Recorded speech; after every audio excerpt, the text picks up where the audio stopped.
Hola, gracias por estar aquí a todos. Perdón. Dímelo. Ah, perdón. Pero Domi, me toca moderar. Domi, te he cortado el micrófono.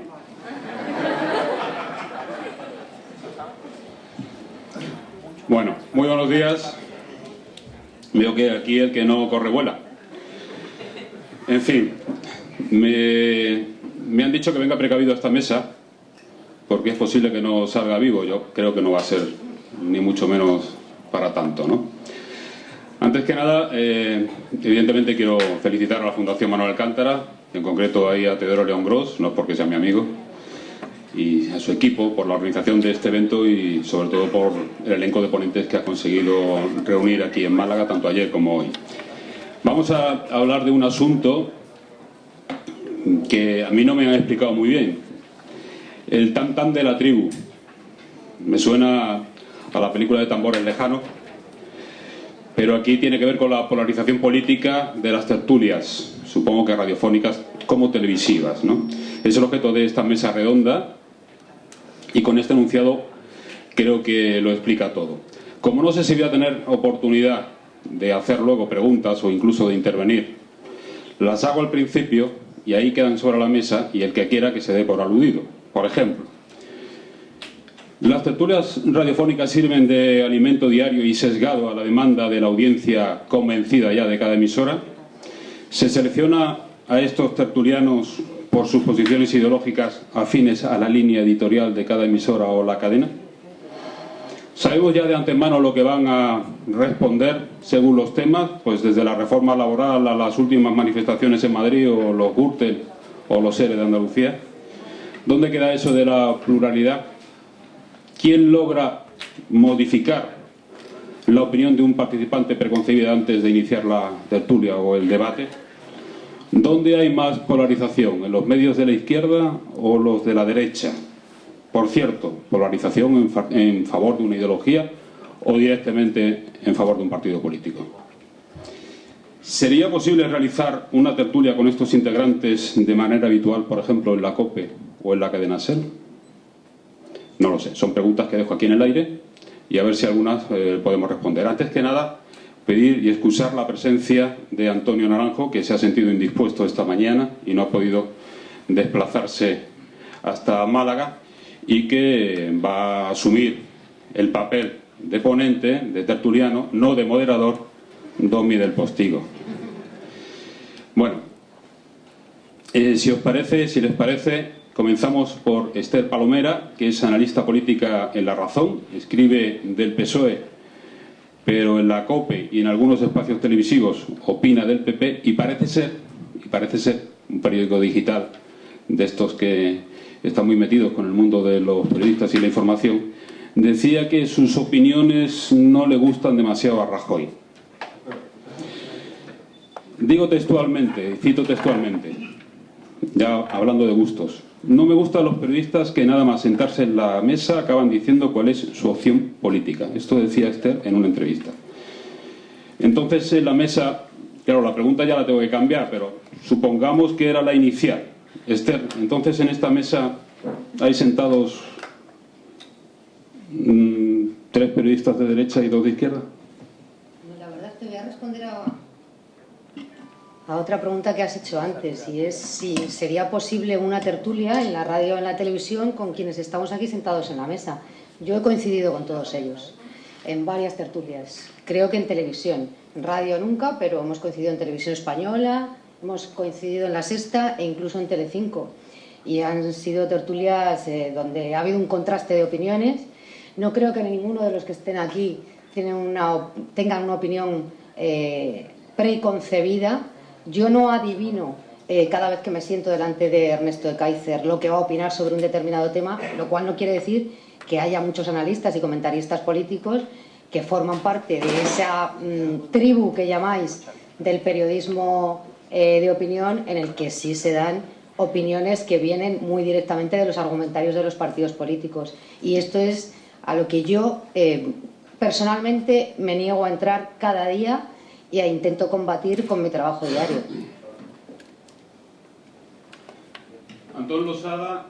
Antón Losada es profesor de comunicación política, analista también, comentarista político, también ha pertenecido a la administración de un gobierno, creo que de la Xunta de Galicia, tertuliano en varias emisoras, televisiones, 4, la SER o El Periódico, y también escojo una frase: la gente demócrata de verdad calla y vota al PP.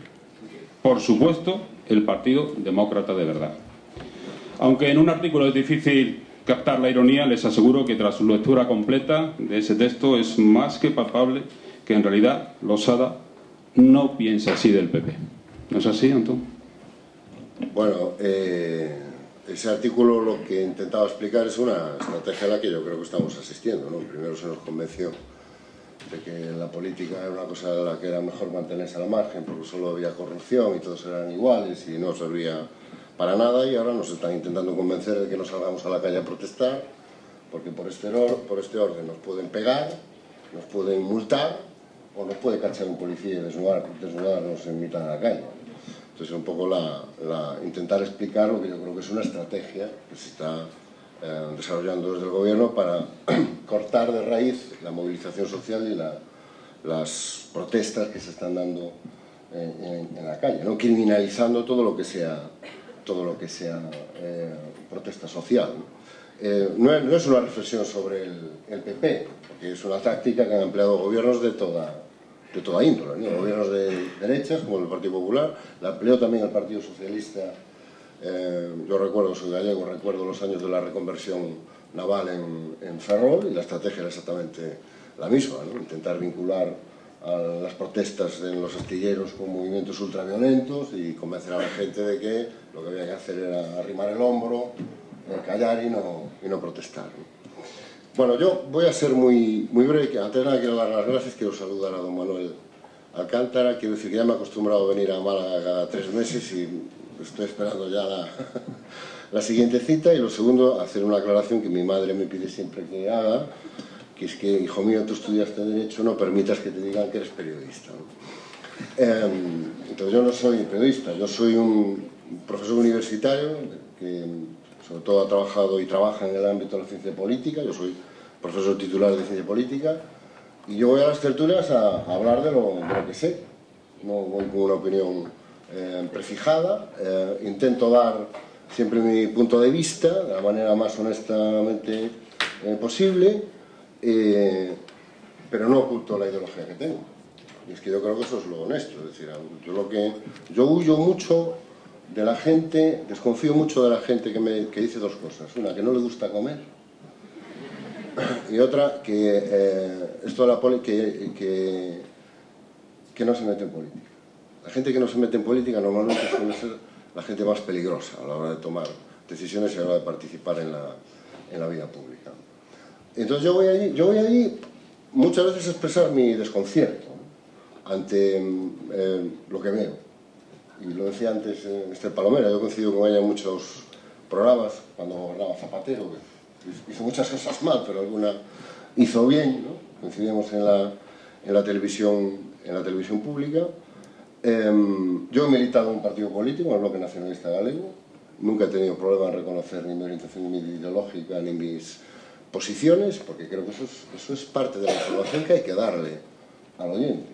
A mí lo que me parece un engaño es no decirlo al oyente lo que uno piensa, ¿no? Y sí me gustaría hacer una breve reflexión sobre una de las preguntas que hacía, ¿no? Si la gente acude a las tertulias, a oír las tertulias para refrendar lo que ya tiene sus posiciones, ¿no? Un poco es una cosa que se repite con mucha frecuencia, ¿no? La gente escucha la radio o ve las tertulias en la televisión para que alguien le diga en voz alta lo que ella ya piensa y cree, ¿no? Para que alguien le refuerce sus posiciones. Yo no sé si eso fue verdad alguna vez, tengo mis dudas. Yo creo que ahora, desde luego, no lo es. Yo creo que la gente acude a los medios de comunicación y acude a las tertulias y acude a todas partes intentando que alguien le dé una explicación de lo que está pasando. Y yo creo que uno de los errores que se están cometiendo los medios de comunicación, y por eso yo creo que tienen los problemas que tienen de audiencia y los problemas que tienen a veces de seguimiento, es que muchos medios siguen pensando que a la gente no hay que darle explicaciones, que a la gente lo que hay que darle es consignas, y que a la gente lo que hay que darle es como simplificaciones de la realidad. Yo creo que cada vez más la gente lo que busca es que alguien le explique lo que está pasando. Lo que está pasando en materia social, lo que está pasando en materia económica, por qué llevamos tantos años de crisis, por qué se nos dice que hemos vivido por encima de nuestras posibilidades cuando uno echa la vista atrás y no recuerda haber vivido por encima de sus posibilidades.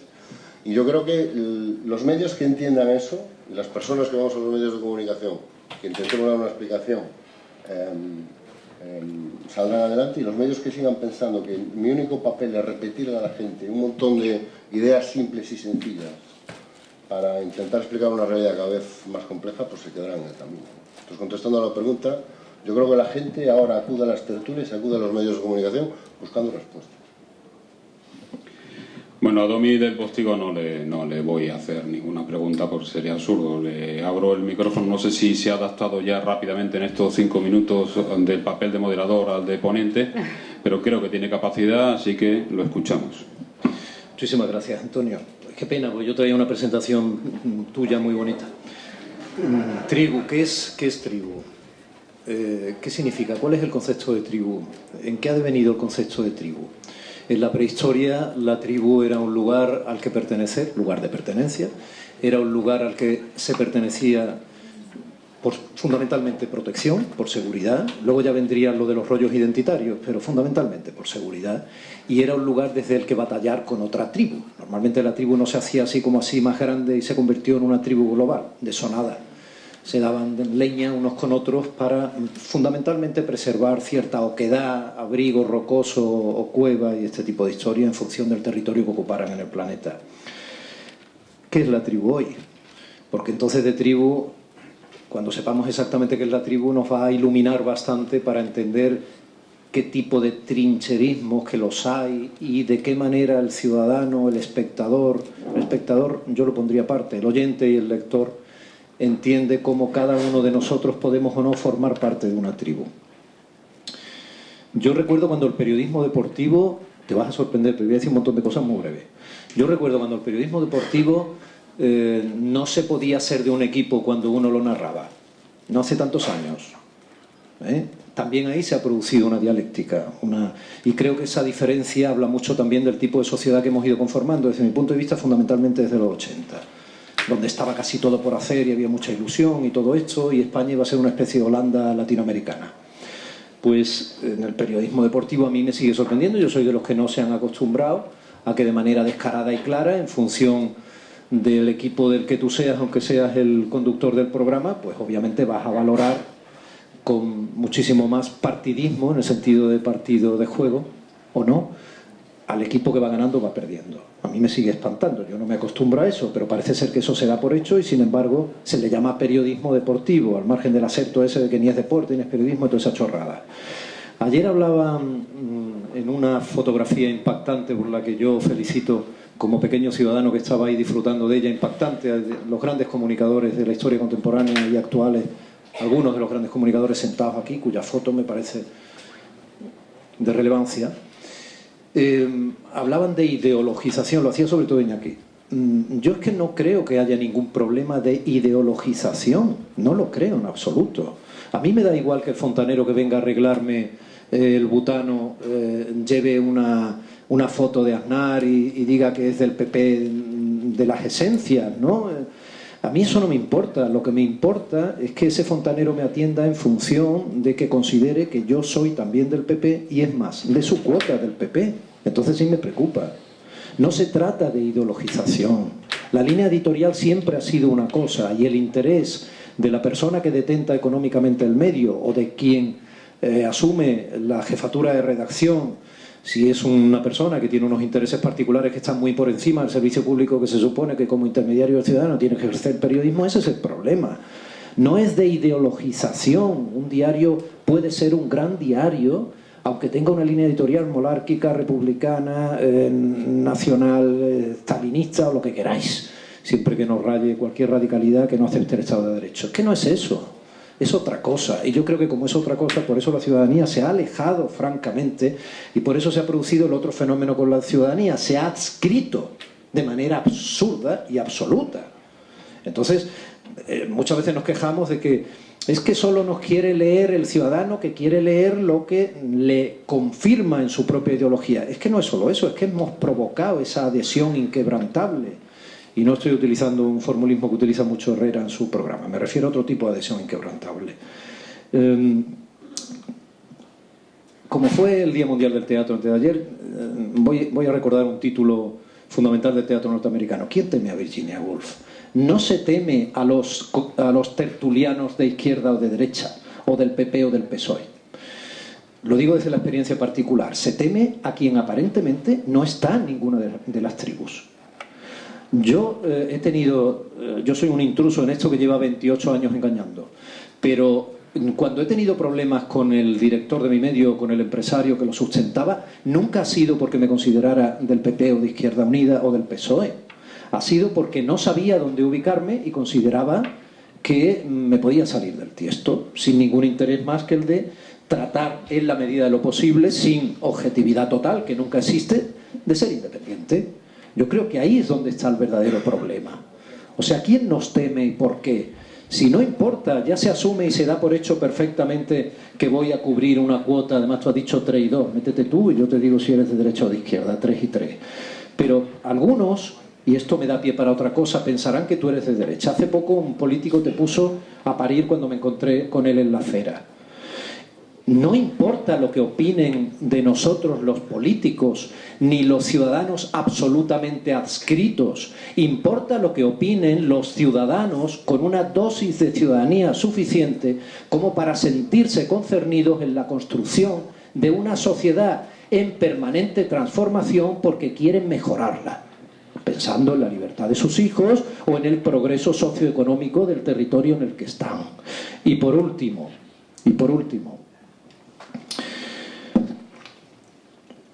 Arcadi y Antón son políticos porque trabajan activamente o han trabajado en la política. Antón ha dicho que es militante.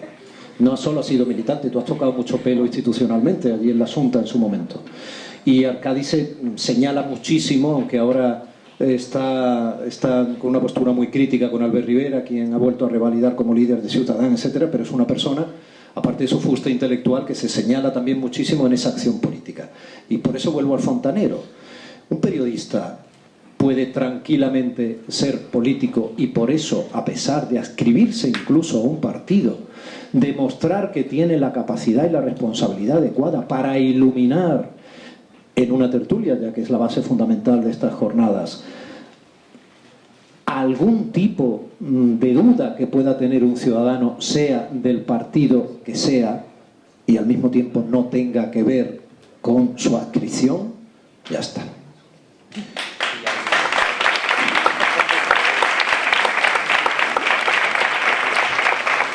Gracias, Domi. Me has reventado la introducción de Arcadia Espada, como ahora comprenderás dentro de apenas un minuto. Es que yo también la tenía preparada. Acepto. ¿Quieres que comoderemos y luego repartimos? No, perdona. Repartimos luego, no hay problema. Por cierto, parece ser que la única persona que en España se ha dado cuenta de ese periodismo que yo traduzco de periodismo de camiseta fue Tata Martino, un argentino, entrenador de un club de fútbol de por ahí arriba. Y parece ser que los demás convivimos con ese periodismo de camiseta sin que pase nada. No lo hago por hacer referencia al siguiente invitado, que es Ernesto de Kaiser, que escribe ahora en El País, o a lo mejor sí, pero que antes lo hizo en La Vanguardia, en 5 días, en El Globo, en Público, bueno, un listado enorme, además de blogs políticos, tertulianos en diversas tertulias y programas de radio. Creo que hoy estaba invitado en la cadena SER, participaba en el Hoy por Hoy de la cadena SER en Málaga, que se ha realizado desde aquí. Escribe libros y dice, y eso me ha llamado la atención, que cuando los escribe, o al menos eso he leído que dicen, cuando entrevista a un personaje 4 o 5 veces, cuando escribe un libro entrevista a un personaje 4 o 5 veces, porque como a la gente se le olvida lo que le dijo en principio, pues igual a la tercera o cuarta vez le cuenta otra cosa. ¿Eso en un tertuliano es posible? Es decir una cosa hoy y otra distinta dentro de un mes, o incluso es lo habitual. Está muy mal hecha la señora. Está muy mal. No, la cita realmente, cuando yo trabajo sobre mis libros, digo que la gente recuerda muchísimas cosas, tiene una gran memoria para los detalles y por lo tanto es muy interesante entrevistarla varias veces. A los efectos de ver, es una prueba de resistencia. Y como la gente tiene bastante buena memoria, detalles de citas, teléfonos, llamadas, pues es muy interesante para uno porque al final, cuando uno entrevista 4 o 5 veces a una persona, pues tiene un cuadro de la situación y tiene al menos la gran seguridad a la hora de escribir. Yo sé que este no es un lugar, como dijo Carlos Herrera ayer, para hacer una tesis doctoral. No voy a hacer largos preámbulos ni conclusiones, pero quería dar 2 ejemplos después de leeros algo, que me parece muy útil, sobre todo para la gente más joven. Dice así: unos 500 años antes de la era cristiana, se dio en la Magna Grecia la mejor cosa que registra la historia universal: el descubrimiento del diálogo. La fe, la certidumbre, los dogmas, los anatemas, las plegarias, las prohibiciones, las órdenes, los tabúes, las tiranías, las guerras y las glorias abrumaban el orbe. Algunos griegos contrajeron, nunca sabremos cómo, la singular costumbre de conversar. Dudaron, persuadieron, disintieron, cambiaron de opinión, aplazaron. Esas dispersas conjeturas fueron la primera raíz de lo que llamaríamos hoy, no sin pompa, la metafísica. Sin esos pocos griegos conversadores, la cultura occidental sería inconcebible. Remoto, esto lo agrego yo, en el espacio y en el tiempo, nuestras tertulias deberían ser el eco apagado de esas charlas antiguas. La frase es de Jorge Luis Borges, es de mediados de los años 80. Cuando él habla de la fe, la certidumbre, los dogmas, como veis, no es un fenómeno de la crisis actual, es un fenómeno estructural de nuestras sociedades. Cuando él habla de que hay que dudar, persuadir, disentir, cambiar, es un tema central. Y esto no se da en nuestras tertulias, este es el problema. El problema de las tertulias, en mi opinión, es que identificamos las posiciones de alguien como ideológicas de ideas. El problema es netamente político, y no hay una identidad entre política e ideología. Los 2 grandes partidos en este país, los 2 grandes partidos de alternancia del poder, en mi opinión, tienen un programa y un denominador común.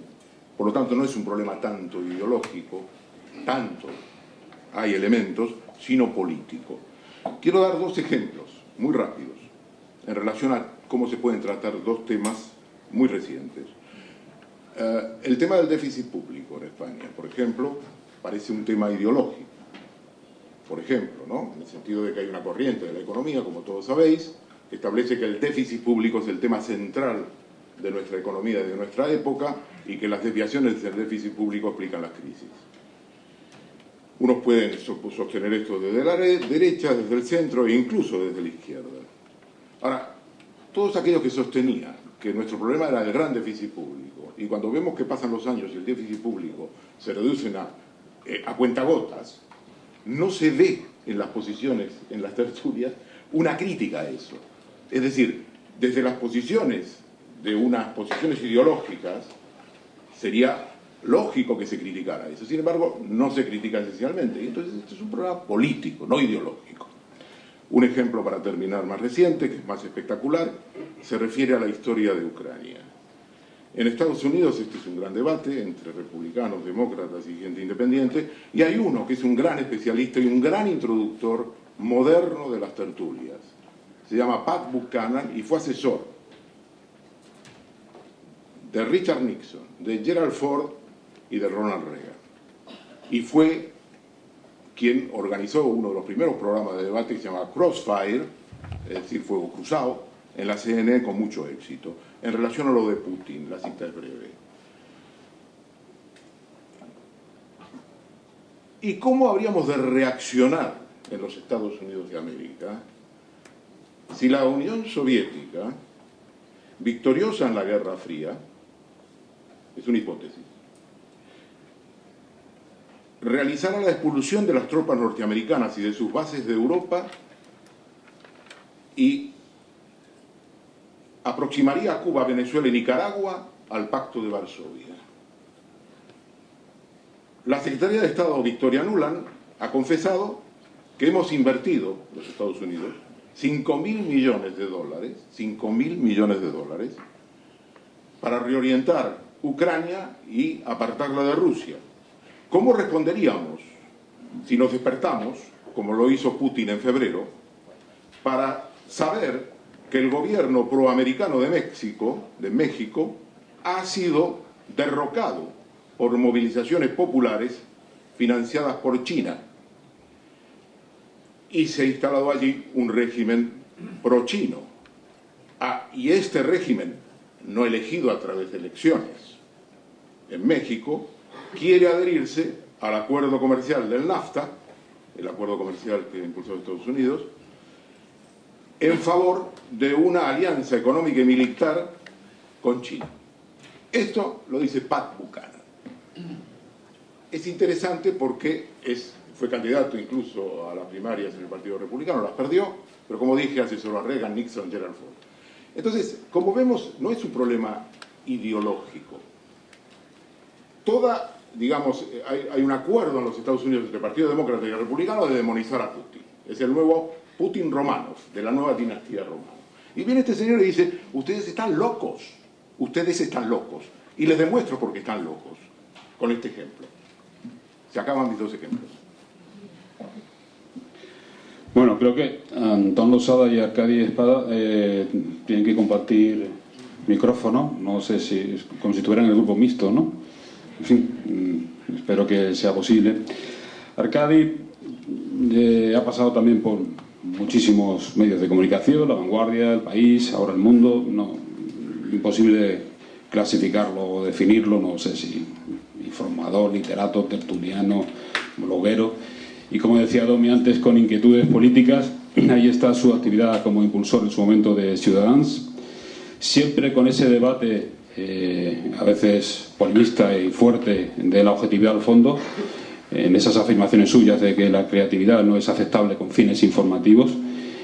Y traslado esa pregunta que Domi antes respondía, se la traslado a él: si es compatible la credibilidad de las opiniones de un informador si públicamente ha tomado ya partido por una opción política. Gracias. Buenos días. Gracias a Fundación de nuevo, a pesar de que hace ya casi 2 meses, ¿no? Por lo tanto, pues sí, parece demasiado tiempo quizá. Bueno, contentísimo como siempre de estar en Málaga. Bueno, no, yo creo que esa pregunta no tiene una respuesta difícil.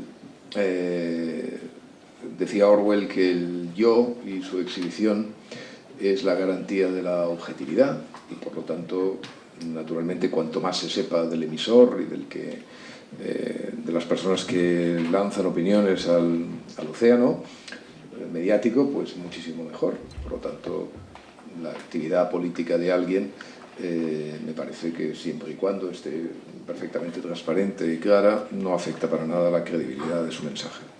Entre otras cosas porque yo soy periodista y solo periodista, yo no me he dedicado nunca a la política, entre otras cosas porque estoy convencido de que, como digo hasta la saciedad, la objetividad puede practicarse perfectamente con independencia de las convicciones. Si yo pensara que para describir un hecho necesito renunciar a mis convicciones, desde luego no me habría dedicado al periodismo, pero es que si eso fuera técnicamente posible en la vida, no habría ni progreso, ni ciencia, ni nada parecido. Por lo tanto, no me parece a mí que ese sea un asunto a debatir, ¿no? Las personas naturalmente tenemos nuestras opiniones sobre el mundo, pero somos perfectamente capaces de describirlo con independencia de que la descripción a veces contradiga nuestros planteamientos ideales, ¿no?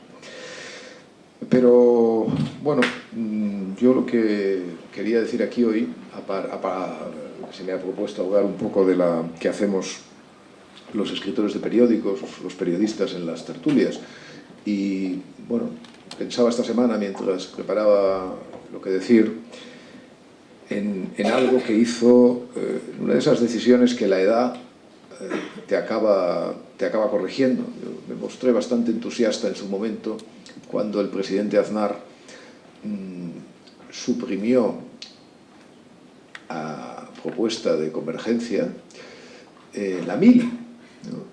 Pareció que era una decisión cómoda, ¿no? Estaba bien suprimir aquello y tal, bueno, y además, pues, en fin, era bonita, ¿no? Estética. Nos pareció bien. Yo es verdad que soy de una generación, yo no he hecho la mili por cegato, pero soy de una generación que, en fin, he tenido amigos que se vieron muy afectados por el servicio militar, tuvieron que, en fin, su vida quedó partida en dos, bueno, unas cosas horribles, probaron la droga, las mujeres, cosas espeluznantes. En fin, tuvieron sus cosas, ¿no? Por lo tanto, a mí la mili me era antipática. Luego, con la crecida de la edad, como tantas cosas, te das cuenta que suprimir la mili fue un gravísimo error, ¿no? Efectivamente, una prueba, un intento más exhibido de la ingenuidad del Estado español en este caso, porque naturalmente la mili, que servía para el hermanamiento de los catalanes con los albaceteños y tal, a través de las órdenes comunes de limpiar las letrinas, pues naturalmente ya se ha perdido, es otro de las plataformas de encuentro que ha dejado de existir, y esto es dolorosísimo para un español. Bueno, por fortuna tenemos los columnistas la posibilidad de hacer la mili, tenemos los columnistas de periódico la posibilidad de hacer la mili cada semana. Yo, cada vez que voy a una tertulia televisiva especialmente, pero también radiofónica, tengo la sensación de que estoy en la mili, ¿no? Y por bastantes razones, y podría alargar bastante la alegoría porque se parece mucho, pero voy a dejar aquí unas cuantas, ¿no? Primero porque, como en la mili, te encuentras gente que jamás en la vida podrías haber pensado que existieran, y mucho menos que tú tuvieras que hablar con ellos, ¿no? Yo, por ejemplo, he estado en alguna tertulia donde alguna persona ha dicho porque el aborto, ¿no? y yo estaba allí. O sea, claro, el problema no es que estuviera él, el problema es que estaba yo. Esto provoca una especie de horror vacui horrible, del cual uno se tiene que reponer inmediatamente, porque claro, el tiempo en las tertulias va por milésimas, ¿no? Pero sí, yo he sido un hombre que ha asistido a una tertulia en televisión donde había otro que decía aborto, y yo no osé corregirle, no, es que se dice aborto, no, me callé. Bueno, eso, como en la mili, efectivamente, uno tiene su mundo, ¿no? Y de repente va a la mili, y entonces encuentra personas como estas, existen. Sí, bueno, las tertulias pasan. Con lo cual se hace muy difícil, como ustedes comprenderán fácilmente, sostener una discusión intelectual con alguien que dice aborto. A mí me cuesta mucho. En segundo lugar, como en la mili, las tertulias exigen un lenguaje recto, ¿no? Es decir, la mili es el lugar, la milicia es el lugar del ordeno y mando, ¿no? Y sobre todo de la ausencia total de ironía. En la mili no puedes hacer ironía, por lo que me han contado, porque parece que la ironía acaba siempre en el calabozo, ¿no? O sea, es lo que se asume peor. Desgraciadamente, en las tertulias radiofónicas, más todavía porque no tienes la gestualidad que te permite defenderte en la televisión, la ironía está prohibida. Eso crea una especie de drama horrible para los que normalmente llevamos una doble vida, ¿no? Es decir, parece que decimos algo que no estamos diciendo, ¿no? Y nos obliga, pues, a un lenguaje, pues eso, binario, ¿no? Ordeno, mando, tal, usted es un imbécil, usted está equivocado, usted no sé qué. Bueno, está bien, esa es otra de las cosas que suceden. En tercer lugar, la tertulia es el reino es un reino muy jerárquico, porque la tertulia está en manos de una persona que tiene, pues tiene bula para todo, para cortarte, para interrumpirte, para decirte que ya está bien, para darle la palabra a otro, para tal, claro, cosas que efectivamente en la columna periodística, como ustedes comprenderán, pues no existen, donde uno es absolutamente soberano de sí mismo.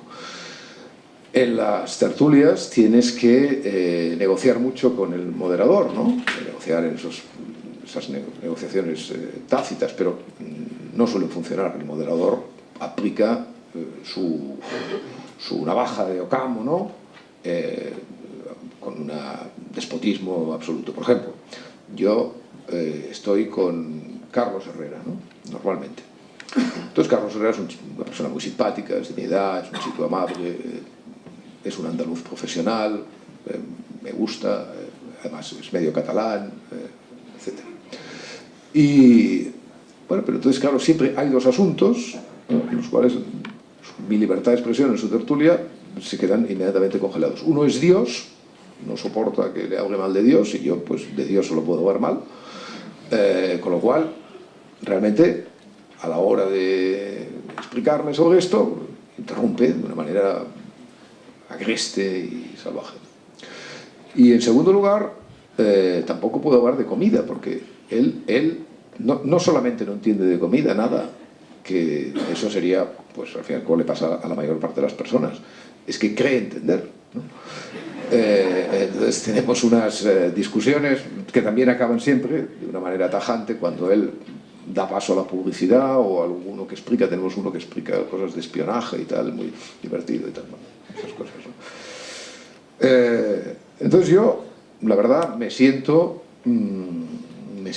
así en las tertulias, o sea, me siento sometido a una especie de régimen disciplinario donde por una parte tengo que hablar, me he olvidado antes, con el caso del aborto, yo tuve también una experiencia muy singular durante un par de meses, porque me tocó dialogar en una tertulia con una señora que se dedica a las variedades un poco, que se llama Pilar Rahola, que me tocó en una tertulia de Julia Otero, una chica muy simpática y tal, y nos dijo, hombre, podéis hacer un buen dúo y tal. Bueno, yo empecé a hablar, sí, durante 2 meses, y un día se me ocurrió, porque tenía que hacer un trabajo para una cosa parecida a esta, se me ocurrió algo que no hago nunca, que no hago absolutamente nunca por la enorme vergüenza que me causa, que es escucharme.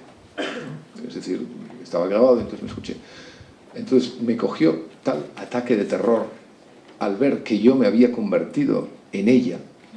Es decir, que efectivamente la impunidad con la que el lenguaje de las tertulias a veces se desarrolla te obliga efectivamente a gritar como un poseso, a limpiar todas las letrinas del lenguaje, etcétera, etcétera, a comportarte como una especie de fiera. Arcadi, ¿puedo ejercer el papel de moderador? Sí, ya acabo. Vale. Y estos son los que hacen, son los amos del cotarro. Y bueno, pues que me pareció una cosa pues como muy desagradable, y entonces tomé automáticamente la decisión de no volver nunca más a hablar con ella, ¿no? Porque era como insoportable para mí. A pesar de eso, justamente por eso, yo creo que las tertulias son imprescindibles. Y sobre todo son imprescindibles para gente como nosotros, que creemos que la vida está organizada en torno a valores que evidentemente, cuya falsedad solo descubre uno yendo a las tertulias.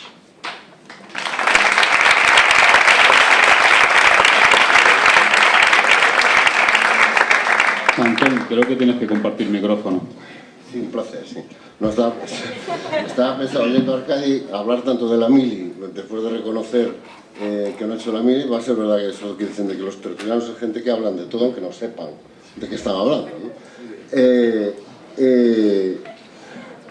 Yo las tertulias a las que voy no deben ser como las tuyas, porque yo no me reconozco en ese retrato que has hecho de lo que es la tertulia, ¿no? Por lo menos, desde luego en las tertulias de radio en absoluto. Es decir, yo, contrariamente a este discurso que se repite mucho, ¿no?, de que las tertulias hay que simplificar mucho, que no se pueden hacer pensamientos complejos, que hay que ponerse una camiseta, ponerse de un lado y de un otro. Yo, sinceramente, en la radio siempre he podido decir todo lo que he querido decir, he tenido todo el tiempo del mundo para desarrollar argumentos complejos, lo cual no quiere decir que fueran ni mucho menos inteligentes ni que tuvieran ningún interés. Pero yo, sinceramente, y en la televisión me ha pasado lo mismo. Lo único que yo creo que hay que aprender a a dominar el medio y sobre todo a medir los tiempos, ¿no? No es que te interrumpa el moderador, es que tú tenías un tiempo y te has excedido, ¿no? Entonces no es un problema del formato, es un problema del que habla, ¿no?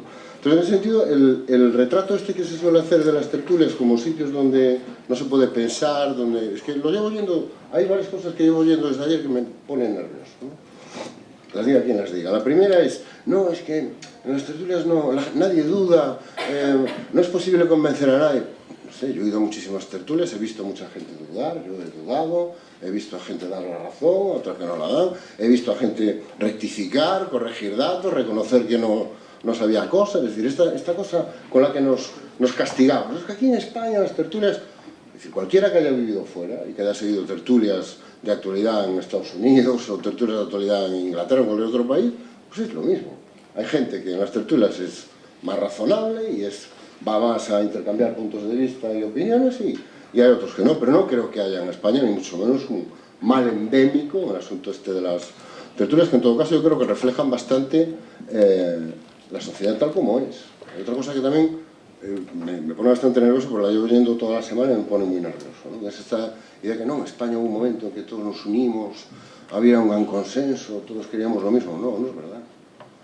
Las tertulias son polarizadas porque España es un país muy polarizado, es que siempre lo ha sido. Y en la transición también era un país muy polarizado. Y ahora, no es que ahora de repente somos una sociedad muy polarizada, siempre lo fuimos, nunca hemos dejado de serlo. Por cierto, como casi todas las sociedades que nos rodean. Es que eso es una sociedad democrática. Es decir, somos mucha gente y queremos cosas diferentes. Y a lo mejor lo que hay que empezar a perder es el miedo a decir que, oiga, yo es que no estoy de acuerdo con eso y quiero una cosa diferente. Y solo quiero decir una cosa que me pone especialmente nervioso. Yo sé que esto no me va a hacer muy popular. Yo no sé si tengo que pedir perdón por haber pasado por la política, ¿no? Y no sé si a lo mejor tengo que, hacer una cura de desintoxicación o introducirme en algún tipo de monasterio o algo durante 2 años. Esta contraposición que se está haciendo aquí entre política mala, periodismo bueno, exactamente dónde sale, en qué se sustenta. Es decir, todo lo que se acerca... Claro, es que en España parece que todo lo que se acerca a la política, por definición, como que se pudre, ¿no? Es algo que no es bueno. Todo lo sinónimo de las cosas bien hechas, objetivas, profesionales, es alejarse siempre de la política. Como si hubiera, no sé, en algún sitio un manual de cómo hay que hacer el periodismo. Y claro, si te acercas mucho a la política, pues ya no puede ser objetivo, porque hay en algún sitio una especie de santo grial del periodismo que solo nosotros conocemos y somos nosotros los que sabemos lo que es el objetivo, lo que es no es el objetivo. Es decir, a mí esa contraposición, primero, me parece falsa y segundo, me parece bastante tramposa, sinceramente, ¿no? Es decir, yo creo que parte de nuestros problemas como sociedad tiene mucho que ver con este discurso denigratorio sistemáticamente de todo lo que tiene que ver con la política. Porque la política es lo que permite cambiar las cosas. La verdad es que no he asistido a ninguna tertulia en la que me haya encontrado a alguien hablando del aborto. Y si hubiera sido así, tampoco creo que sea un obstáculo insalvable, pero en todo caso, los periodistas no estamos obligados a ir a tertulias. Y si vamos, es porque nos encontramos cómodos, porque intentamos contrastar opiniones e informaciones con nuestros compañeros, pero desde luego no hay obligación de asistir a una tertulia. Y la honestidad profesional también consiste en eso, en decir no cuando te piden una opinión y no estás capacitado para darla, crees que no debes darla o no te sientes cómodo con tus interlocutores. Es decir, la tertulia y la opinión no es una obligación para el periodista. Igual que la política no es que haya que denostarla ni el ideario político. Yo lo que creo que lo que está en cuestión, Antón, no es tanto ese ideario político que algunos defienden, sino cómo se retuerce el argumento hasta convertirlo en el prejuicio propio, ¿no? Es decir, el sectarismo, la trinchera, eso para mí sí es cuestionable. Te has puesto un ejemplo antes de una información de la que se hizo eco un diario digital hace unas semanas diciendo Esther Palomera, las opiniones de Esther Palomera no gustan en la Moncloa. A mí no me preocupa que mis opiniones no gusten en la Moncloa, me preocuparía lo contrario. Y además, estoy satisfecha de que no gusten las opiniones en esta Moncloa y en la anterior Moncloa, es decir, en un gobierno y en otro. Lo que me preocupa es que desde un medio de comunicación se convierta en noticia que la opinión de un profesional de la información moleste al poder político. Eso sí me preocupa, porque eso es contribuir al periodismo de trinchera y al sectarismo y a esa polarización que no nos lleva a nada bueno, por lo menos en nuestra profesión. Yo siempre digo que si el CIS preguntara por la credibilidad que tenemos en este momento los periodistas, igual nos llevábamos una sorpresa. De la misma forma que preguntan qué credibilidad tienen los partidos políticos o las instituciones, bueno, igual no nos llevábamos sorpresa, porque sabemos perfectamente que estamos en una profesión y que pertenecemos a una profesión muy deteriorada precisamente por ese ejercicio absolutamente bastardo del periodismo que en ocasiones hemos hecho, ¿no? A mí me parece que si la política camina hacia el desfiladero, en el periodismo, por lo menos los que creemos en él, no tenemos que consentir que nos despeñemos por la misma roca. Estamos obligados a defender otro tipo de periodismo que hoy, desgraciadamente, se hace poco. Yo quiero seguir ejerciendo un periodismo honesto, no sé si objetivo o no, Antón, porque es verdad que la objetividad es muy relativa, pero sí quiero seguir teniendo y ejerciendo esa capacidad crítica con el poder, sea el poder del partido político que sea, y me gustaría que no se me señalara por ello. Y yo creo que esto es lo que tenemos que reivindicar, es decir, la información, la opinión, pero de una forma honesta, cabal y desde luego contrastada y en todo momento sometida, lógicamente, como las opiniones políticas al parecer de los ciudadanos, ¿no? Y que son ellos, además, quienes nos deben examinar, los ciudadanos, y no los partidos políticos. Bueno, invito al público a que pueda participar para que formule algunas cuestiones. Por cierto, el presidente de la Federación Española de Fútbol jamás ha sabido pronunciar fútbol y no ha habido problema para ser presidente, Ángel María Villar, de la Federación Española de Fútbol. Allí levantan una mano y damos un pequeño paso y seguramente alguna cuestión se puede plantear luego, incluso por alusiones. Quería preguntar, vamos a ver, señor directo, o Antonio, perdón, usted no sabe que cuando un oyente llama a una tertulia de la cadena SER, le pregunta antes qué va a decir usted. Perdón. Bueno, de momento el micrófono. Antes de intervenir y dar el teléfono, para que le llamen luego e intervenir en directo, la cadena SER le dice, ¿de qué va a hablar usted? Si yo digo que voy a hablar más del PSOE de Zapatero en su día, hoy, del que quiera, no me pasan luego el directo. ¿Acaso lo niega? Tengo pruebas. Y en Onda Cero, según hay quien critique lo mismo, porque en el fondo está el poder de la banca y los políticos. Y no sé por qué se extraña de que los ciudadanos españoles seamos tan sospechosos o denigremos tanto a los políticos, cuando todos saben que a los políticos no tienen credibilidad casi ninguna. Y si, por ejemplo, llamo a la COPE y digo que voy a hablar más de la Iglesia, no me pasan. Están manipuladas las emisoras de radio y televisión ad sumum en España. La libertad de expresión existió con Fernando Castedo, cuando en La Clave hablaba Federica Montseny, a la que yo simpatizo, y al mismo tiempo el señor fascista Blas Piñar. No había ningún problema, había diálogo. Todos los partidos, Fernando Castedo, aquello era libertad de expresión. Bueno. Me parece triste.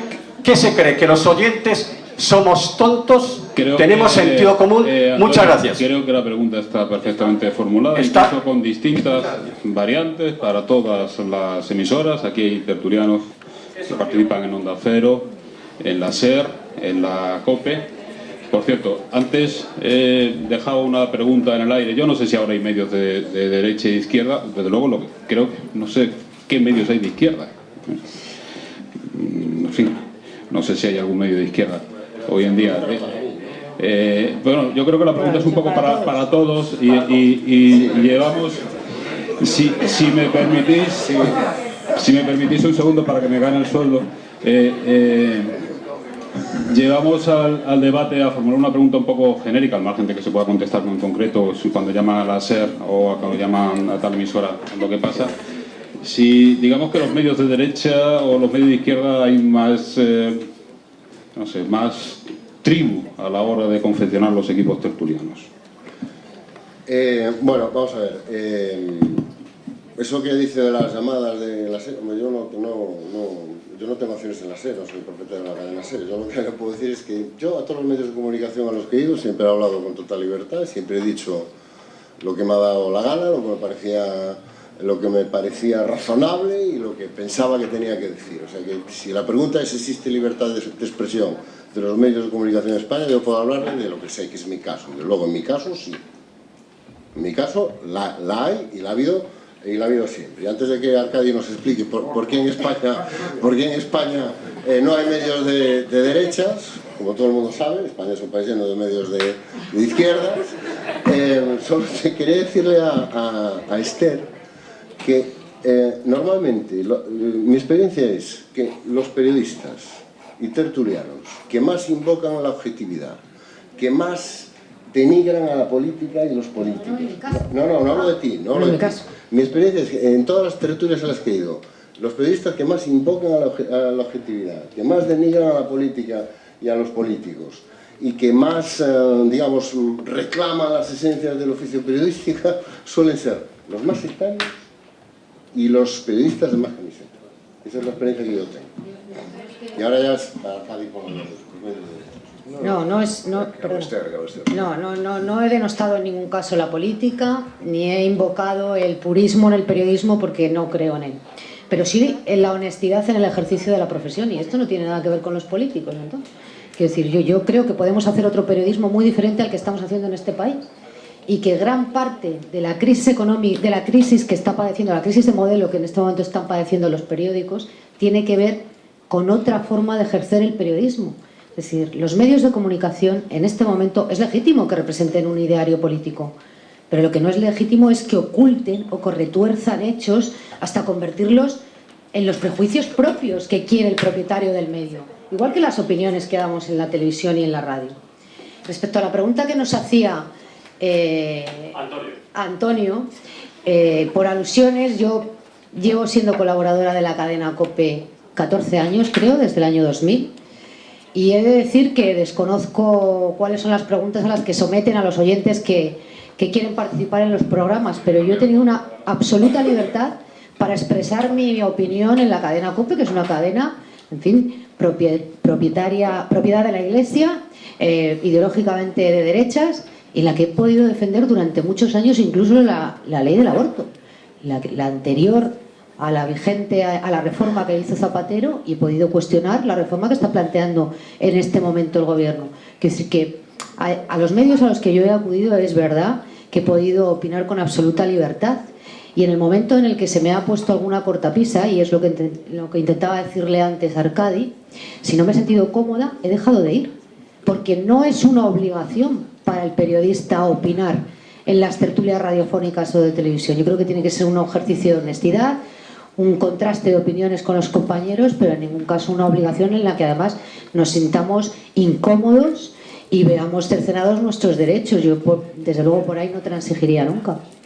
Pero vamos a ver, es que en la vida uno no está para sentirse cómodo, y mucho menos trabajando, ¿eh? O sea, yo voy a las tertulias y me siento incómodo y ya está, y punto, y voy. O sea, y voy porque tengo que ir y porque creo que efectivamente el mandato de un periodista, como lo que soy yo, es contempla el mundo, aunque a ti el mundo ese te parezca, en fin, una basura, ¿ok?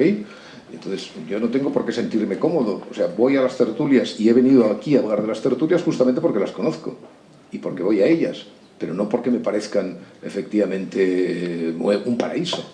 ¿Cuál es el motivo por el que asistes si te sientes permanentemente incómodo en la tertulia? Pero te lo vuelvo a decir, porque yo no he venido a esta vida a ganarme el dinero de una manera cómoda. O sea, vas por dinero. Sí. Acabáramos. Por dinero. Vale.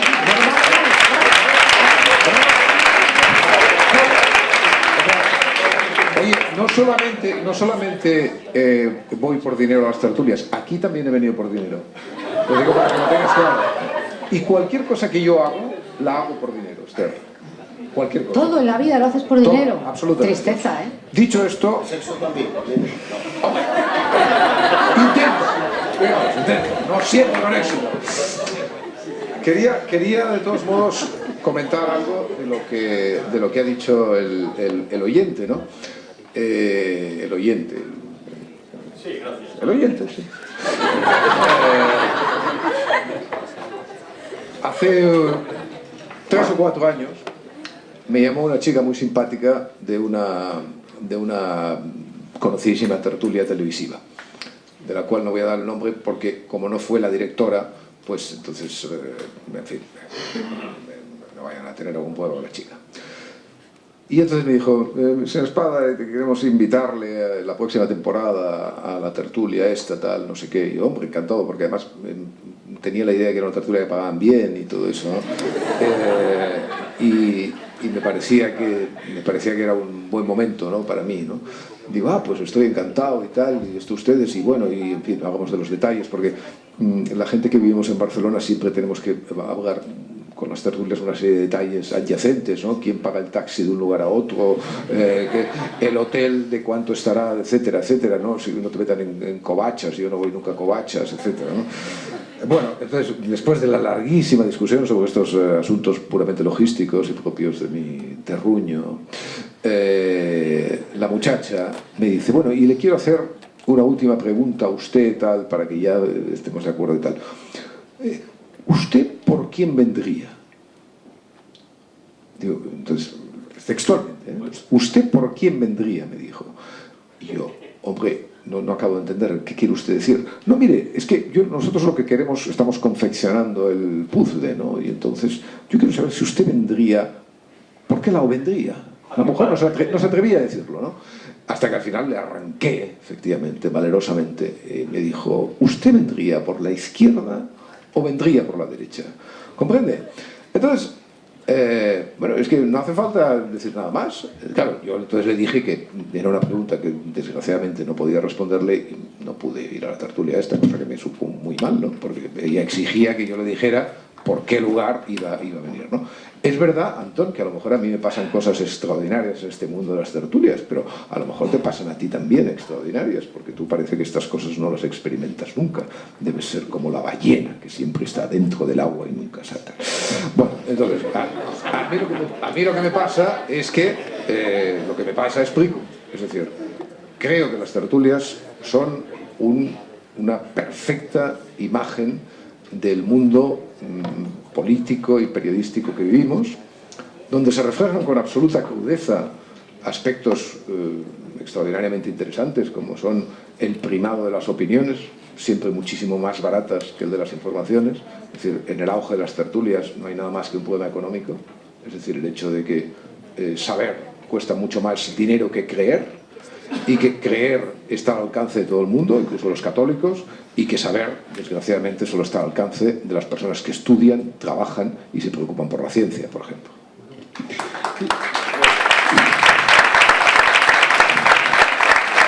Yo no sé si a este lado de la mesa, si a Ernesto de Kaiser esto, en fin, les sobrevuela un poco, mínimo interés, estamos, no sé. Ernesto. No, yo estoy tratando de reflexionar cuál es el cometido del debate. Y a mí realmente me hubiera parecido interesante, pero bueno, eso es un gusto personal y sobre gusto ni nada escrito, un diálogo con, en fin, el público y con no se descarta, los estudiantes. No se descarta que pueda haber un diálogo con el público. Por eso, y con los estudiantes. Esto me parece muy interesante porque, bueno, pues es una cosa es ver a los tertulianos desde en el salón de su casa y otra cosa es poder conversar con ellos y plantearle todas las críticas, las dudas, las preguntas y tal. Yo creo que distintos ponentes han apuntado el punto de vista de las tertulias que tienen las empresas que organizan las tertulias. Y sobre eso uno tiene muy poco que opinar, porque los ideales de la democracia sabemos que no, en fin, son muy relativos. Entonces, si una empresa organiza en general, se organizan efectivamente a través de cuotas, el problema los tienen aquellos que no pertenecen a ninguna cuota. Por ejemplo, para no hablar en abstracto, yo critiqué acerbamente durante la etapa de la Radio Nacional de España, durante muchos años, a Zapatero y al gobierno de Zapatero, y cuando vino el gobierno de Rajoy, digo, ¿por qué al gobierno? Pues bueno, al partido político está en el gobierno, porque siempre es el punto de referencia político. La oposición puede ser importante, pero el eje, digamos, el meridiano pasa por la acción de gobierno. Cuando llegó el gobierno de Rajoy me echó. Me pasó una cosa tremenda, que la he contado. Yo, como trabajaba tanto en Radio Nacional de España, no podía trasladarme, como mucha gente que trabaja para Radio Nacional de España, a la emisora, porque llevaba mucho tiempo y era todos los días y eran las noches y tal. Entonces, la emisora, como lo hacen en general, las emisoras te ponen lo que se llama un RDCI, que es un aparato que hace que cuando tú escuchas, es como si estuvieras en el estudio. Entonces, cuando no me decían nada, pues yo llamé y dije, oiga, ¿tienen ustedes una RDCI aquí? Y todavía no me han dicho si iban a contar conmigo en la nueva temporada. Eso era... Yo trabajaba para el programa de Lucas y trabajaba para la noche, y entonces me dijeron, bueno, pero los técnicos dijeron, bueno, vamos a informar, que te digan qué van a hacer, y una vez que te digan qué van a hacer, nosotros como técnicos vamos y recogemos la RDCI en casa. La RDCI es un aparato que sale entre los 6.000 y 7.000 euros. Entonces, con toda la parafernalia, ¿no? Con algunas cosas más. Entonces, recibí una llamada al cabo de un mes y medio después que ya había empezado la nueva programación, del director de los servicios informativos. Y entonces me dice, oye, es que he mandado a los técnicos a tu casa y no hay nadie. Y digo, no tengo ninguna información de que haya mandado a los técnicos de mi casa. Los técnicos me han llamado, y yo he llamado a los técnicos para decirles que tenéis una RDCI en casa y que es vuestra. Ah, bueno, perdona, claro, debíamos haberte llamado, y bueno, lo siento, ya sabes, estas cosas ocurren, supongo yo que se refería a mi cese, estas cosas ocurren, y bueno, pues hay que cambiar de música, y bueno, se cambia de música y ya está. Yo a ti, la verdad, sé que trabajas mucho en Radio Nacional de España, mañana y noche, pero yo a ti no te he escuchado nunca. Entonces tenía dos opciones, mientras este señor me hablaba, a quien no lo conocía personalmente, el director de los servicios informativos, una persona relevante de Radio Nacional de España, decía, ¿y qué le digo a este? ¿Qué está provocando? Que le diga que es una... que no me puede decir eso. Quiero decir, no me puede decir eso a mí, ni a nadie, ni a ningún profesional. No a mí, a ningún profesional. Entonces dije, bueno, pues manda a los técnicos, que vengan los técnicos a buscar la RDCI, buenos días. La conclusión, la moraleja es que si no perteneces a ninguna cuota, que si no alguien ha llegado a la conclusión de que puede ser simpatizante del Partido Popular o del Partido Socialista, lo tienes difícil. Te estás vengando, Antonio, conmigo.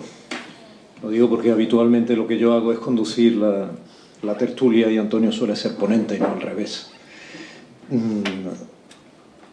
Yo trataba de decir un poco lo que has comentado, Ernesto, vivido en las carnes, al margen de que yo o cualquier profesional efectivamente no seamos absolutamente objetivos, como apuntaba Antón, e incluso hayamos firmado, en mi caso llevo 16 o 17 años escribiendo en prensa y haya firmado además mi ideología, que no mi adscripción partidista. Dicho esto, hombre, ha habido un momento en que esto ya sí parecía una tertulia. Y la tertulia tiene que tener en parte estas cosas, y tiene que tener a veces provocaciones, tiene que tener disensiones, tiene que tener sentido del humor, porque no sirve de nada una tertulia que está en un medio de comunicación, no es una tertulia de bar, si no tiene unos mínimos rasgos de entretenimiento, de ritmo, algunas herramientas que hay que cultivar desde el medio, desde el periodismo, para que te vean, porque compites, y no sirve de nada si no eres capaz de competir, y aburriendo no se compite. Obviamente ayer se habló mucho del equilibrio entre el aburrimiento y la solvencia. Una tertulia, la calidad de una tertulia es directamente proporcional a la calidad de sus oficiantes, si es que es obvio. Entonces, en ese sentido no estoy de acuerdo con Antón, a quien yo no pretendía aludir, Antón, cuando dije lo de la política y la capacidad para, obviamente, para ejercer el periodismo de una forma u otra en cualquiera de sus géneros. Vamos a ver, saber y creer es que tú llamas a quien sabe, en la medida de tus posibilidades para tu tertulia. No solo es un rato de creencias o de opiniones con más o menos fundamento o con más o menos habilidad a la hora de manifestarlas para ser entretenido o sagaz. Es que se supone que en esa configuración, en la medida de tus posibilidades, claro, sobre todo cuando estás en un medio muy solvente y que maneja un presupuesto en condiciones. Ayer se hablaba aquí de que se pagara bien a los contertulios. Yo lloraba porque no puedo pagar a los míos. Pero te quiero decir, tú tratas de componer en la medida de lo posible la tertulia con la gente que más sepa, en líneas generales, de lo que puedas ir abordando, al margen de que la actualidad obviamente aborde e invada la tertulia. Eso por un lado. Por otro lado, es que hay que ver el devenir de la política, Antón, el devenir de la política. Es que para el ciudadano, el hecho de que tú seas un tipo altamente capacitado, eso es indudable, no quita que pueda ser, al haber participado en política, un tipo que sea parecido a lo que para él de alguna forma significa la persona que participa en política, cierto servilismo, una disciplina de partido que excede lo meramente disciplinario, etcétera, miles, ¿no? Y entonces le puede costar creer, e insisto, yo no creo que sea tu caso, le puede costar creer que sí, cuando empiezas en la tertulia, en la cadena SER, empiezas criticando la ley de seguridad del gobierno, pues tiene muy claro que tú vas a hacer eso en todo momento. Si es un problema ya de captación del ciudadano. Hay un segundo problema añadido, que es el posicionamiento cuando aceptamos ir a tertulias sabiendo efectivamente tú a quién representas, lo que decía Arcadi. Sobre todo en televisión es espantoso y también lo hemos normalizado. Normalizar lo extraordinario negativo es terrorífico. Entonces ves que hay unos periodistas que van a defender al gobierno y otros periodistas que lo van a putear, y siempre son los del equipo. Pero eso es terrorífico. La gente se ha acostumbrado, ya sé que sobre esto se ha analizado, pero se analiza como de pasada. Eso es horroroso. O sea, me parece terrorífico. Por supuesto que yo no me creo que Arcadia haya venido aquí por dinero, a no ser que a mí me paguen menos. Entonces está claro que él maneja la ironía como imagen de marca. Pero Arcadi, señor maestro, no estás obligado a ir a ninguna tertulia. Eso no es un ejercicio periodístico. El ejercicio periodístico está en el lugar donde suceden las cosas. Sí es obligado para, obviamente, luego informar o hacer la crónica. Pero una tertulia no es eso. Entonces, bueno, uno va por lo que uno quiera ir. Y en parte, como yo me medio gano la vida con ellas, me alegra, porque si no quisiera venir gente con su solvencia, pues sería un problema. Porque serían completamente insolventes, al menos para quien pretendemos hacer tertulias solventes. No es verdad que una sociedad democrática sea una sociedad polarizada como condición sine qua non, Antón. No necesariamente. Está en parte en el ejercicio de tu carácter. Eres un tipo batallador, al menos visto desde fuera, como ciudadano, como oyente, como espectador. Pero no es verdad. Las sociedades están más o menos polarizadas en función de su momento histórico. Y desde mi punto de vista, que también fui una persona que participó de la polarización en un momento de mi vida, yo creo que, sobre todo ahora, además, no es positivo que sea así, ni que lo demos por hecho como condición sine qua non. De la misma manera que creo que ahora alguien que se declara independiente no es el fascista que antes lo hacía en un pueblo, y que estaba claro que era un partido de derecha, más o menos personalista, con intereses determinados, tipos de Castellón. Creo que eso también ha cambiado. Bueno, sí hay alusiones, pero tengo ya alguna petición de pregunta por aquí, Sí, voy a emerger un momento del mar profundo en el que estoy sumido. Yo simplemente quiero decir dos cosas, ¿no?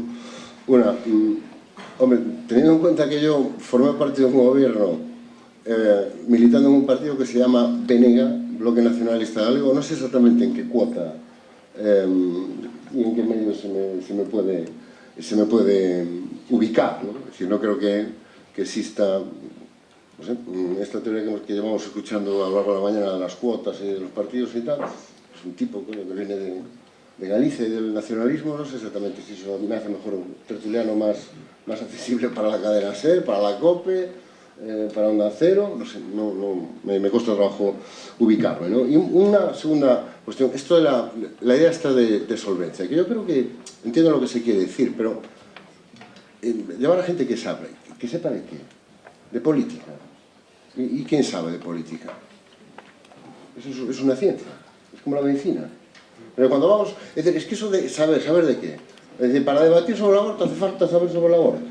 Es decir, en las tertulias muchas veces se hacen debates políticos donde van ciudadanos con diferentes extractos y diferentes formaciones a dar su opinión, porque es lo que siempre he entendido que era una tertulia, gente que se junta para expresar sus puntos de vista sobre sus puntos de vista como ciudadanos sobre determinados problemas. No es un simposio, no es una reunión de expertos, ¿no? Entonces, en ese sentido, yo creo que el problema que ahora hay en las tertulias no es que vaya gente que sepa o no, porque insisto, yo que llevo 15 años dando clases sobre política, no considero que sepa más de política que Estero, bueno, por supuesto, que Arcadio, para nada.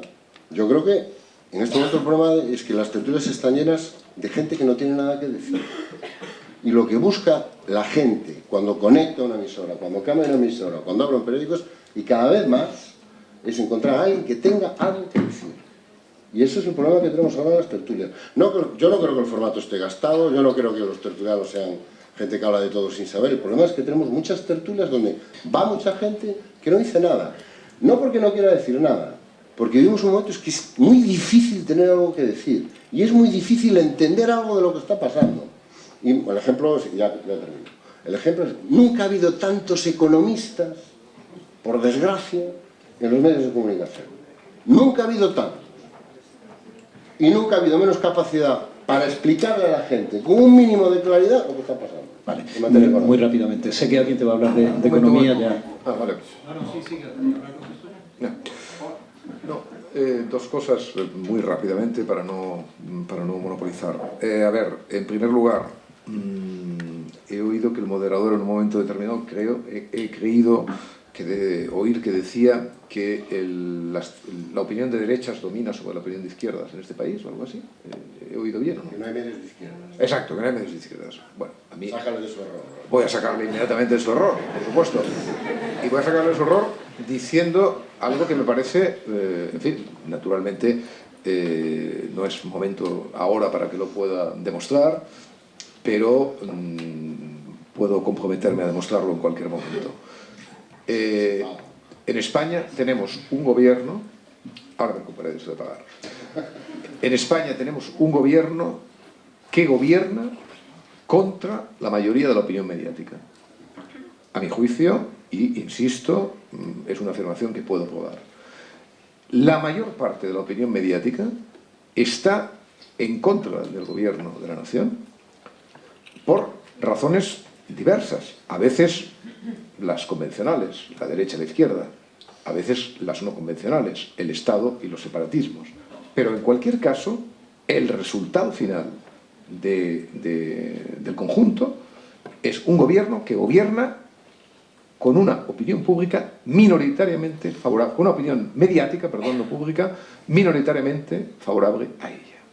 Esto a mí me parece que es completamente indiscutible. Pero es que además, en muchas televisiones y en muchos programas, no solamente las opiniones establecidas y dominantes son contrarias al gobierno de la nación, sino que son contrarias, aparte del puro sentido común, a la representación parlamentaria de los partidos más minoritarios de la izquierda. Es decir, las cosas que se pueden oír en programas como el de las mañanas de 4 o el Rojo Vivo de La Sexta son opiniones que rebasan absolutamente el espectro, digamos, parlamentario al uso. Y son programas que tienen muchísima audiencia. Y son programas que influyen de una manera decisiva en la opinión pública. Por lo tanto, eso me parece absolutamente indiscutible. Y en segundo lugar, y acabo con lo del dinero.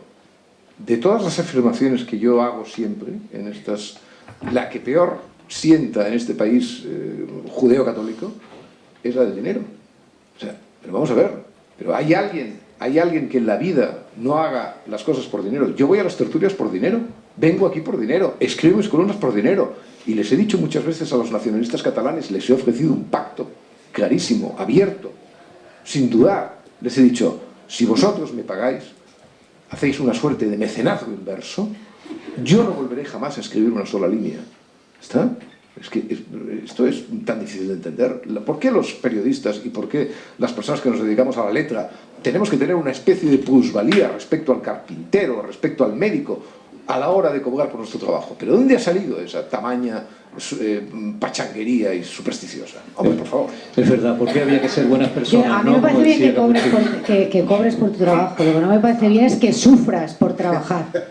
Eso es lo que no me parece bien. Es que trabajar es sufrir, Sabía. No siempre. No siempre. Hay mucha gente que disfruta con su trabajo.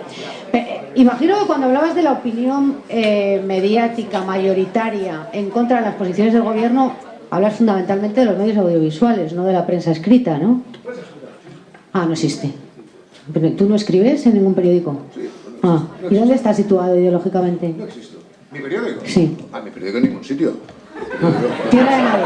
Mi periódico está en el no man's land, es una cosa maravillosa, en la tierra de nadie, donde, en fin, y ahora más que nunca. O sea. Y luego cuando cuestionas la falta de presencia de determinadas posiciones políticas en las tertulias de televisión, lo que estás es reivindicando una reproducción de los bloques políticos del Parlamento en cada una de las tertulias de este país.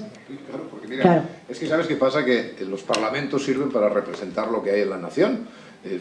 Yo estoy muy a favor de lo que dice Antón respecto a la política. O sea, naturalmente, es que la estadística cultural de un país y política se mide justamente por algo que llamamos... desgraciadamente, ya sé que tiene muchos poemas y tal, pero es la democracia, ¿entiendes? Y eso es una cosa, sabe mal, pero es así. Y por lo tanto, el que yo dijera, claro, o sea, tú imagínate, por ejemplo, unas tertulias, como son ahora, esas tertulias audiovisuales a las que yo me refiero, que representasen el 0,01% del Parlamento de la Nación, y que en cambio representaran el 70% de la parrilla televisiva. Hombre, ¿tú no verías ahí una contradicción? Yo sí, la verdad. Bueno, una única cuestión, porque me la han pedido desde hace rato, tenemos que ajustar el tiempo. Por aquí me habían pedido la palabra. Domi, lo lamento. No, vale. Iba a contestarle solo. ¿No? Ya, pero estamos ajustándonos al tiempo. A ver si llega el micrófono por aquí, la segunda fila.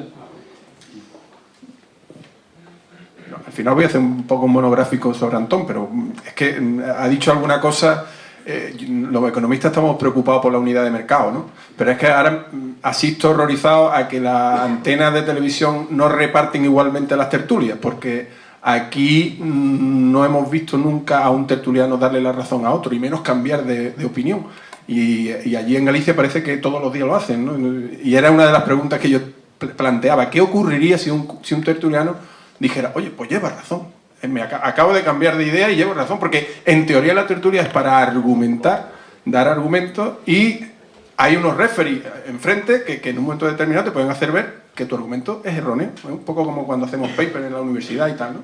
Pues yo creo que ese sería el planteamiento. Y bueno, y después eso de que ha dicho, de que los economistas, nunca se ha hablado más de economía y nunca se ha entendido, claro, al que no quiere entender es imposible hacerle ver la economía. Yo, ¿sabes? Mira, yo donde no he visto a nadie reconocer a otro que otro tiene razón es en la universidad, no en las tertulias. Bueno, eso y tú más, eso sí tú más. Esta cosa que estás contando, no, que en la universidad que presentamos unos papers y nos damos la razón unos a otros, jamás. Depende si son letras o ciencias. Claro, en letras nos damos más la razón que en ciencias, efectivamente. Bueno, claro, yo simplemente lo que quería decir es que yo creo que hay bastante de estereotipo en eso de que a las tertulias, yo he ido a muchas tertulias, he estado en muchas tertulias con Esther. Nunca has cambiado de opinión. Esther me ha dado muchas veces la razón y yo le he dado la razón a Esther. Pero porque hayamos coincidido, bueno, no porque hayas cambiado de ahora ya sí que tengo que ejercer el papel, porque si no, y va a cerrar Domi, que si no me lleva a su siguiente tertulia. Domi, no quiero dejarte con la palabra en la boca. Tertulia a la que generosísimamente a veces vienes y obviamente haces que sea mejor. Sin cobrar.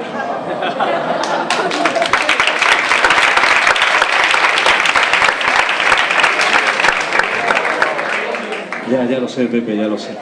No, os vais a sorprender, ¿no? Es que claro, a mí la realidad me cae encima como una losa, me siento cada vez más bajito, y vosotros, que sois gente ultra cualificada, pero habláis de una realidad que para mí no es la realidad. El BNG es de izquierda, Antón. De lo mismo que el PNV o CiU de derecha. Me da igual que sea nacionalista. No te escudes en el nacionalismo para decir que no se te puede ubicar. Insisto, no es ninguna acusación, pero es de izquierda. Y la opinión mediática va contra el poder del gobierno. Qué pena, ¿no? O sea, qué pena que el gobierno sepa que la opinión mediática ya no tiene el respeto de la ciudadanía. Algo habremos hecho mal, o unos más que otros. Para mí es un honor estar aquí. Yo venía de moderador, he hecho lo posible para haber estado bien, pero es un honor porque tengo delante a Pepe Oneto. Tengo delante a un tipo que ha organizado esto, que ayer estuvo además brillante cuando hizo el texto de inicio. Tengo delante a Ignacio Camacho, que es una persona a la que a mí me regañaban mucho por citarla permanentemente cuando estuve en un medio donde no se podía citar a la gente que parecía que era de un medio de derecha. Y luego lo echaron de director del periódico, se fue porque la gente de derecha decía que era de izquierda. Tengo delante a Rafa Porras, que alguna gente también me regañaba desde el entorno lógico mío. 150. Esto es interesante, ¿eh? Esto es interesante. Esto creo de verdad que aporta, y hombre, es un poco la cuota del terruño, ¿no? Rafa Porras, por ser director del Mundo y tal y cual. Este tío, ¿cómo lo va a estar? Bueno, muchos amigos que están aquí, Luis del Val, que me hace el homenaje de su generación, etcétera. Y tengo a Manuel Alcántara. Es la primera vez que ejerzo de ponente delante de Manuel Alcántara. Tendrás que entender que me subleve. Estoy crecido. Bueno, sin un rasguño. Muchas gracias por su atención. Muchísimas gracias a nuestros invitados. Espero que se hayan pasado un ratito agradable. Nos vemos.